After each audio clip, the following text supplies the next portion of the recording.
Your home is not messy. Your home is overqualified for hosting clutter. If your countertops look like a yard sale, met a pharmacy, and had a baby, this video is for you. Because the secret to an always tidy home is not cleaning harder, it's creating a home that is easy to reset.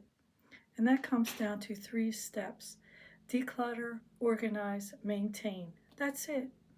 Not 27 matching acrylic containers, not a Sunday reset routine that requires emotional support afterward, and definitely not shoving random objects into a closet and aggressively closing the door before the avalanche starts.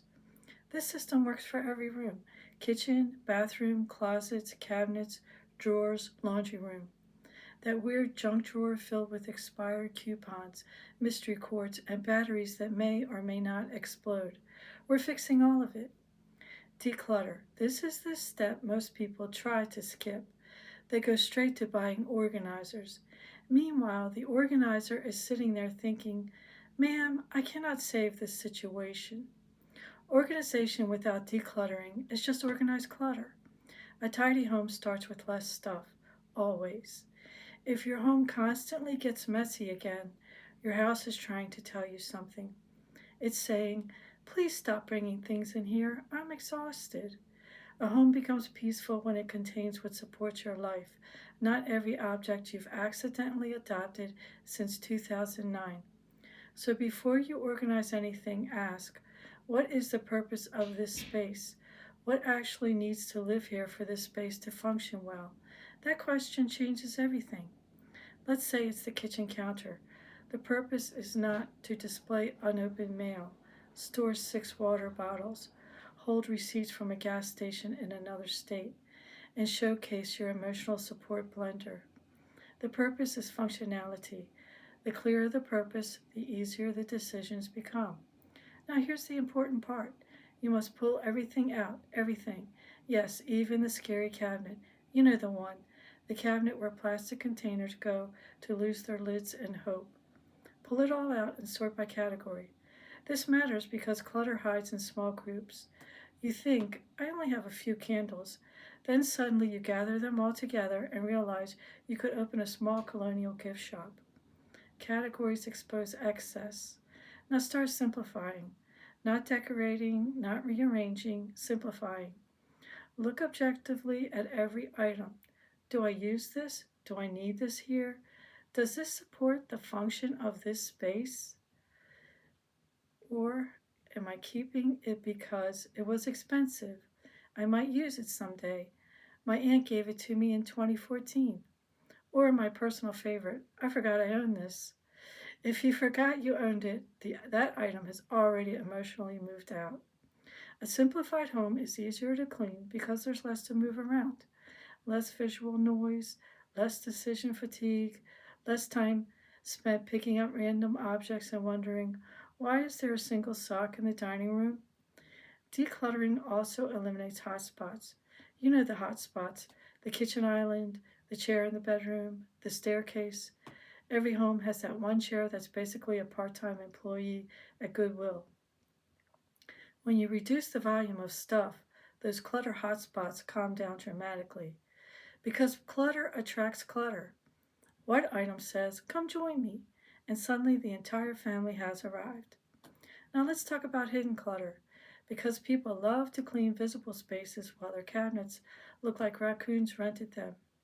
A truly tidy home includes invisible spaces too: closets, drawers, cabinets, cupboards. When hidden spaces are chaotic, the chaos leaks outward. You shove things away because there's nowhere functional to put them. That's why this process resets the entire house, not just the parts guests can see. Because honestly, nobody should open a cabinet and risk emotional injury. Section 2, organize. Now we organize, and this is where people get carried away. Listen carefully. Complicated systems fail. You do not need a color-coded command center requiring a training seminar. You need organization you can maintain when you're tired, busy, distracted, or annoyed. That is the standard. Simple organization wins every time. Bins, baskets, small containers, drawer dividers, zippered pouches, simple. The purpose of organization is to make putting things away effortless. If putting something away feels annoying, you will stop doing it. Human nature always chooses the path of least resistance. That's why people drop things on countertops. The countertop is easy.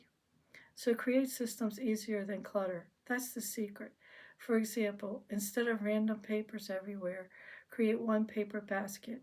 Instead of makeup scattered across the bathroom, give categories their own containers. Instead of cords attacking you every time you open a drawer, use zipper pouches. Tiny systems create huge calm. Now, here's another mistake people make: they organize too much stuff. You should not need 17 bins for a category you barely use. Sometimes the best organization system is owning less. That's it. The reason highly simplified homes feel peaceful is because the brain relaxes when there's less visual input. Your eyes stop bouncing around the room like they're in a pinball machine. The room can breathe, and honestly, so can you. Now let's talk about containers. Containers are boundaries. A bin quietly says, "This is how much belongs here." Once it overflows, you either remove items or stop buying more. Simple. This is especially important for children's toys. Children can absolutely help maintain a tidy home, but not if they own enough toys to supply a small preschool. Kids dump everything because there's too much to manage. Even adults do this. Have you ever opened a packed closet and immediately thought, "I'll deal with this later"? That's not laziness, that's overwhelm. Simplifying removes overwhelm, and organization supports the simplified space. Now, another important point: do not buy organizers first. I repeat, do not buy organizers first. Nothing is more tragic than beautifully organizing items you do not even want. That's how people end up with a label bin called miscellaneous electronics. What electronics? Nobody knows. The bin is now part of the family. Declutter first, then organize what remains, always. Maintain. Now we get to the best part: maintenance. This is where the magic happens. Because once your home is simplified properly, maintenance becomes dramatically easier. Not perfect, easier. A tidy home is not a home where nobody lives. It's a home that resets quickly. That's the goal. Can you restore the room in a few minutes? If not, you probably still own too much. That sounds harsh, but it's usually true. Flat surfaces especially tell the truth. Kitchen counters, bathroom counters, nightstands, dining tables. Flat surfaces are basically clutter magnets. You set one thing down, and suddenly the surface becomes a donation center. So pay attention to recurring clutter. Recurring clutter reveals problems. Maybe you need a basket for mail. Maybe the drawer system isn't working. Maybe that item doesn't belong in that room at all. Or maybe you simply need to declutter further. Usually that's the answer. Most organizing problems are actually volume problems. Too much stuff trying to live in one space. Now here's something important. Your systems may need adjustment over time. That's normal. A home evolves. What worked 3 years ago may not work now. So don't panic if something stops functioning well. Just reassess. Ask, is this easy to maintain, or is this system annoying? Because annoying systems die quickly. Nobody wants to perform gymnastics to put away a potato peeler. The easier the system, the more likely you'll maintain it consistently.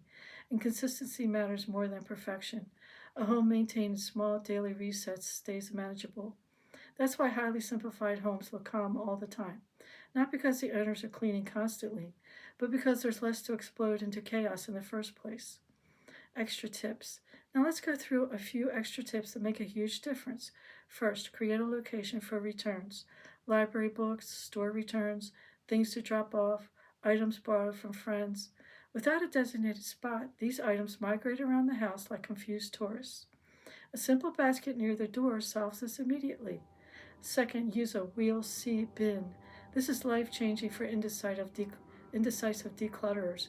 If you're unsure about an item, place it in the bin. Seal it, date it, store it away. Then revisit it in 6 months. Most of the time, you won't even remember what's inside, and that tells you everything. Honestly, half the clutter in people's homes is just delayed decision making. The wheel C bin removes the pressure while still moving the clutter out.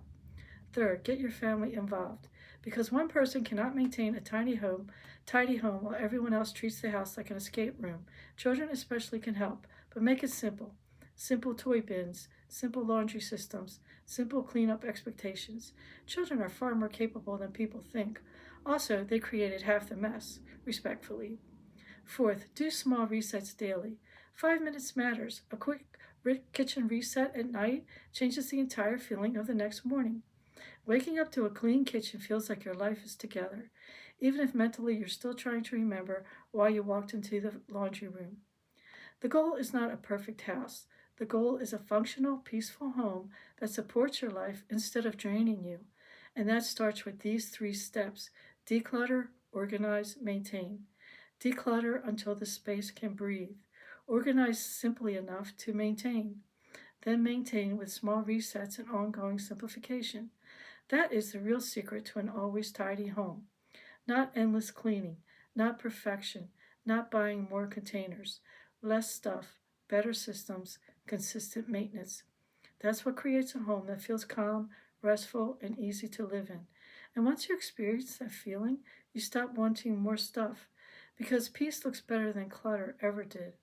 And honestly, nothing is more luxurious than opening a cabinet and not being attacked by falling Tupperware.